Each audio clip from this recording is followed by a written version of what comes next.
ষড়যন্ত্র যাতে সামনে ডক্টর ইউনূসের নেতৃত্বে অন্তর্বর্তী সরকার গঠনের পর থেকেই বিএনপির পক্ষ থেকে দাবি আসে দ্রুত সংস্কার শেষে নির্বাচিত সরকারের কাছে ক্ষমতা হস্তান্তরের। নির্বাচন পূর্ব সংস্কার, দ্রুত সময়ে নির্বাচনের দাবি, শিক্ষার্থীদের নতুন দল গঠনের প্রক্রিয়া, নির্বাচনকালীন সরকার সহ নানা ইস্যুতে মতপার্থক্যের পাশাপাশি আলোচনা আছে -2 ফর্মুলা ও ১/১১ সরকার নিয়েও।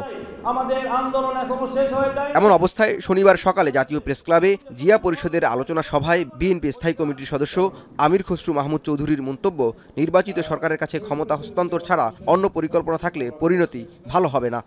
বাংলাদেশের সকল মহলে সমর্থনে কিন্তু এই সরকার গঠিত হয়েছে। আর যদি কোনো উদ্দেশ্য হাসিলের জন্য বাংলাদেশের জনগণের মালিকানার নির্বাচনের মাধ্যমে ক্ষমতা হস্তান্তর বিষয়ে যদি অন্য কোনো পরিকল্পনা থাকে গণতন্ত্রের বাইরে, সেটা বোধহয় ভালো হবে।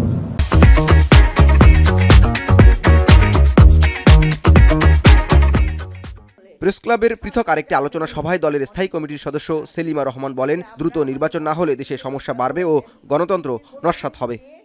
আমি মনে করি নির্বাচন না হলে পরে আমাদের নানা রকম সমস্যা দেখা দেবে এবং গণতন্ত্র ফিরে আসবে না। গণতন্ত্রের মেইন হলো মৌলিক অধিকার, যেটা মানুষের ভোটের অধিকার, এটাই হলো আমাদের আসল অধিকার।